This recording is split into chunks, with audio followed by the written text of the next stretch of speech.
Quite a bit to talk about when it comes to Crown Jewel. Took place this Saturday morning in the Kingdom of Saudi Arabia. So let's get right into it. Number one, the pre-show match. Sami Zayn obviously beats JD McDonough.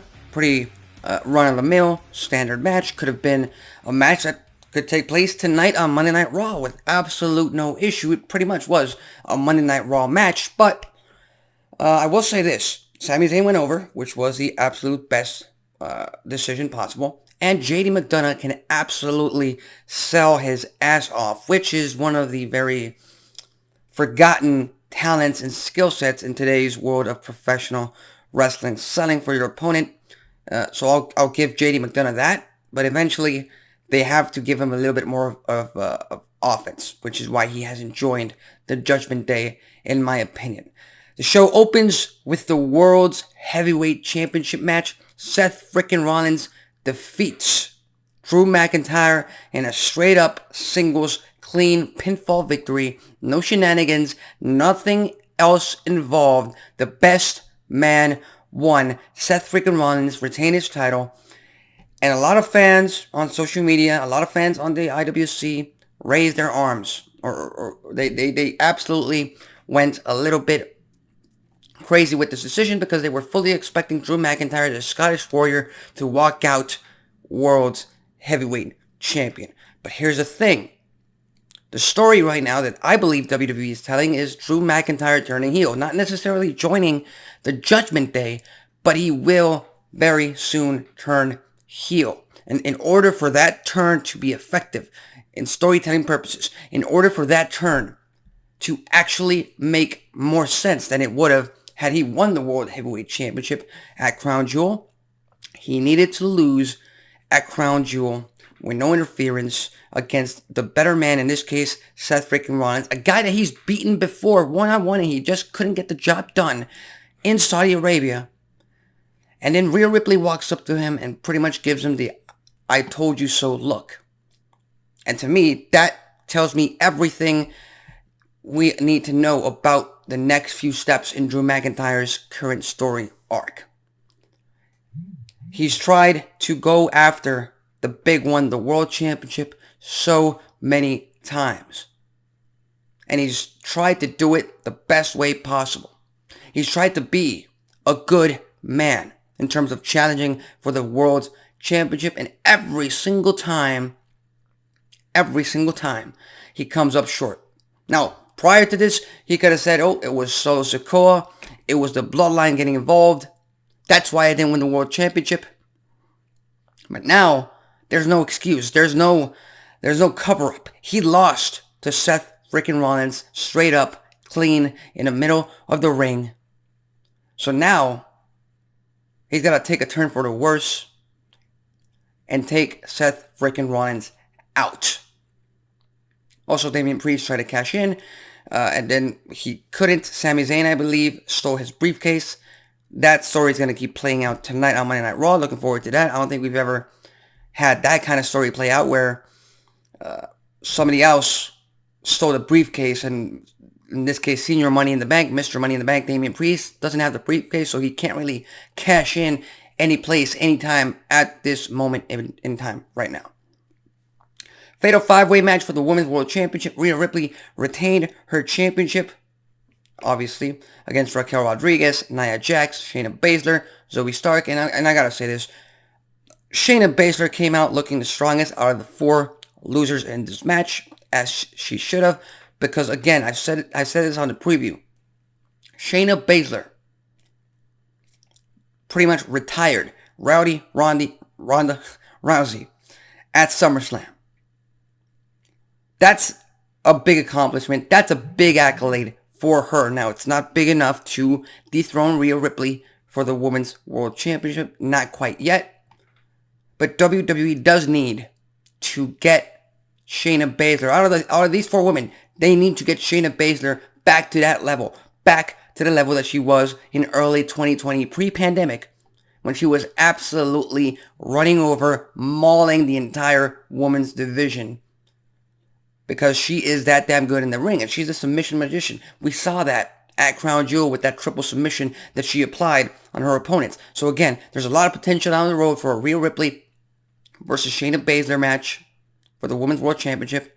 And again, people want to cheer Rhea Ripley. They want to chant mommy. So you might as well put her up against heels at this moment in time until you get to the point where at WrestleMania she faces off against the ultimate babyface in the... Again, that to me is still the plan set in stone for WrestleMania in Philadelphia.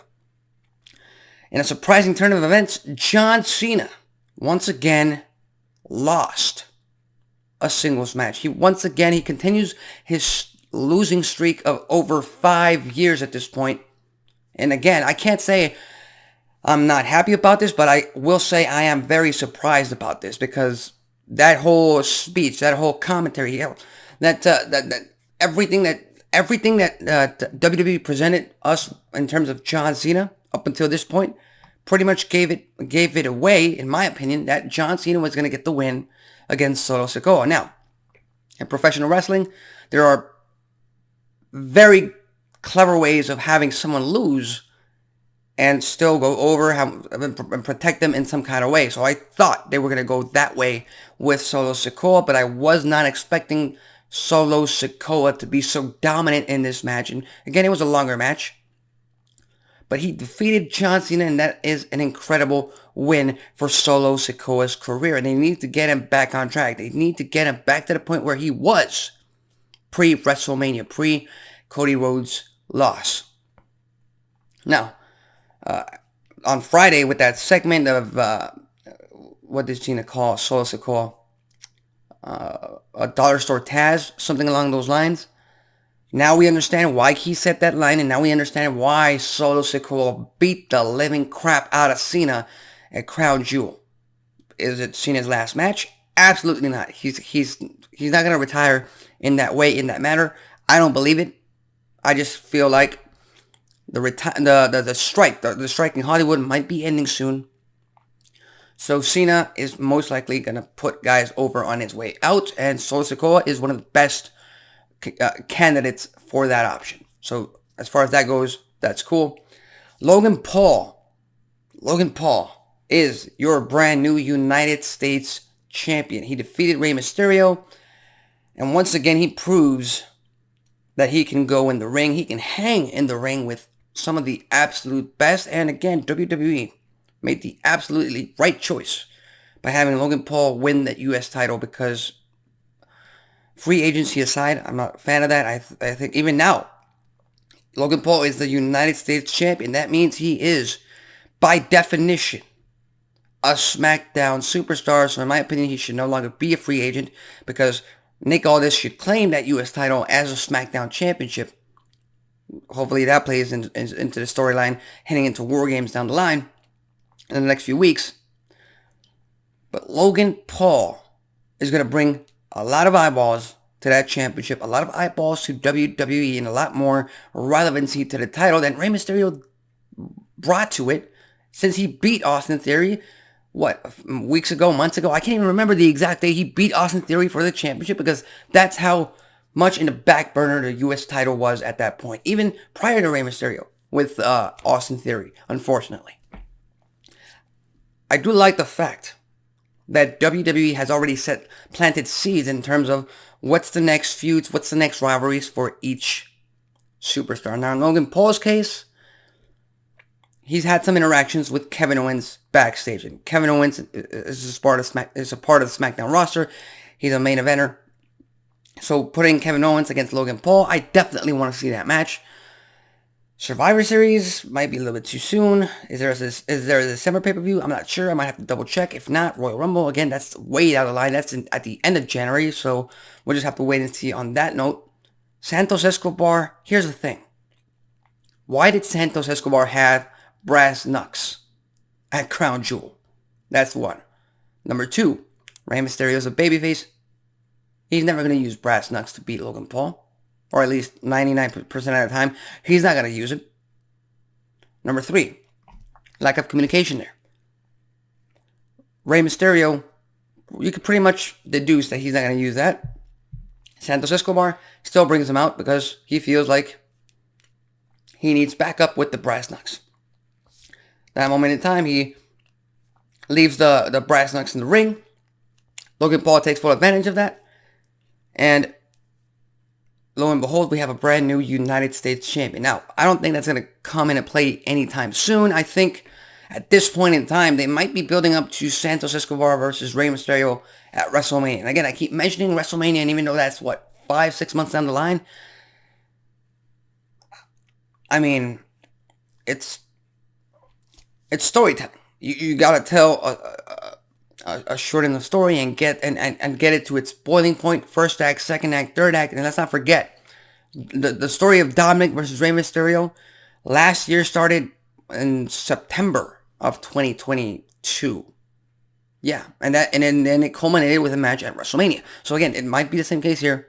I'm not sure, but eventually Santos Escobar is gonna turn on Rey Mysterio, and at this point in time, the LWO needs to desperately turn heel to get some momentum, to get some sense of relevancy back into the stable. So we'll just have to wait and see how that plays out. But again, I like the little seeds planted by WWE over the past few weeks in terms of how this match was going to turn out with Logan Paul as your brand new United States champion.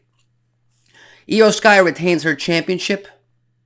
Still remains women's champion. She beats Bianca Belair by pinfall, as I wanted. Now, I did not predict, I did not expect Kairi Sane to make her return. Fantastic.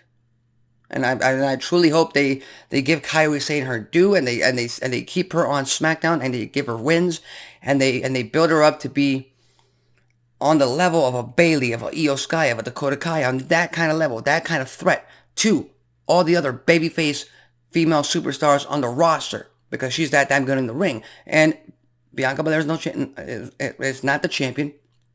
Io Sky retains her title for the time being.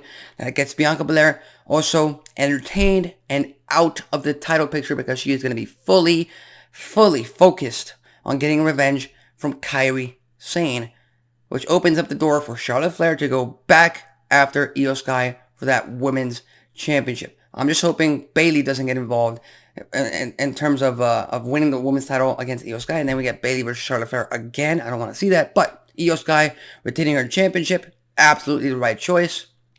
You protect Bianca Belair by having Kairi Sane get involved, and yeah, the women's division starts to build layers upon layers on the SmackDown side of things. Raw, we'll just have to wait and see what they build up for Survivor Series, and after that, tonight. Cody Rhodes beat Damian Priest in the semi-main event of the show. Again, I mean, I hate to say it. I mean, Damian Priest, Senior Money in the Bank, Cody Rhodes, the American Nightmare, one of the top superstars in WWE, but this match was, again, much like Sami Zayn and JD McDonough, this match could have taken place on tonight's episode of Monday Night Raw. I'm sorry, it is what it is. I really didn't see much to it, in terms of being attractive to the viewer. Those 15-20 minutes that match took of the show, and I'm not even gonna talk about Miz TV, but because I feel like that was just filler. But again, yeah, Cody Rhodes with the win. Not much to it. Again, Damian Priest is going to have to be chasing Sami Zayn the next few weeks for that briefcase. That's a story I'm interested in. Cody Rhodes, I don't know what he's going to do. So, he's not going to challenge for the world title anytime soon. Not at Survivor Series, not at the end of the year. It's too late. Let's look towards the road to WrestleMania. And finally, the Tribal Chief himself, Roman Reigns, once again retains his championship. This time he defeated in the main event the self-proclaimed megastar L.A. Knight. Yeah. With some help from Jimmy Uso, which again, Jimmy Uso has been just entertaining himself, funny as hell on TV. You can't really stop the Usos from being just pure entertainment.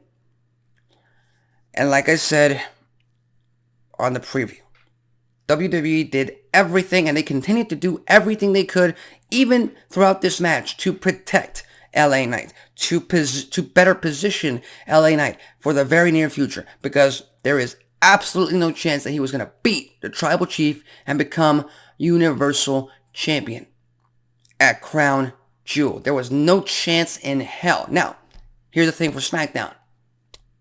LA Knight has got to be the first man out. Got to be the first man out looking for hell to pay. And who's going to pay it? Jimmy Uso. And I get it. He's already beaten Jimmy Uso just a few weeks ago on SmackDown. We've seen that. We've seen it. Done that. All right. But his character cannot allow Jim Uso, Yeet, to get away with the interference at Crown Jewel. Solo Sikoa might get involved. LA Knight, Solo Sikoa, end of the year feud, end of the year rivalry. That's something I'm looking forward to. Now, as far as the fans go, they're kind of fed up.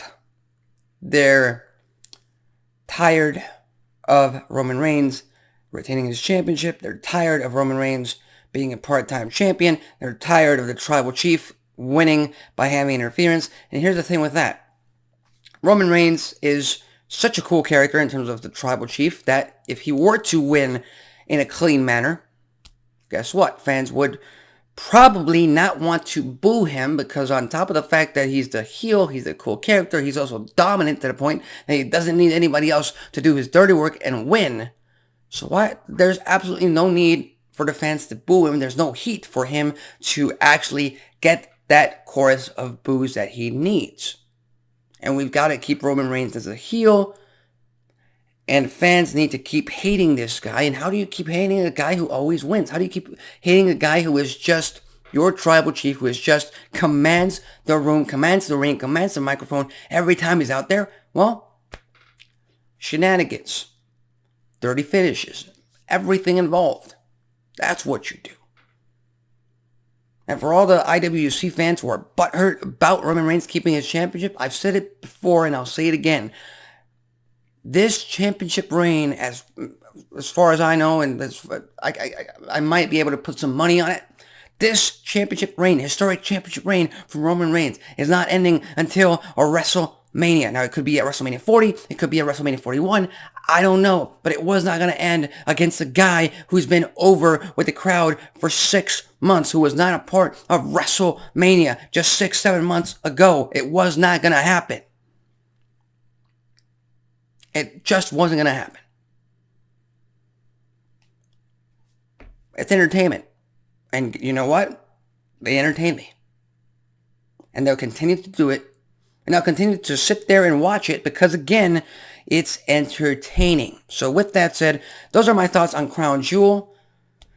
Pretty mid pay-per-view. Again, they put too many matches on the actual show. Cut the Cody Rhodes versus Damian Priest match. Cut the Miz TV filler. Crunch it up a bit. Could have been a better pay-per-view at that point. But it is what it is. As far as tonight goes, tune in later on tonight to the USA Network for another episode of Monday Night Raw. We start the road to War Games, Survivor Series, Chicago, Illinois. CM Punk? Who knows? So, with that said, what are your thoughts on the Crown Jewel pay-per-view? What are you expecting on the next few weeks on Raw and SmackDown? Leave it in the comment section below. I'm Alexis Carrillo. This has been Wrestling Talk, and I'll see you next time.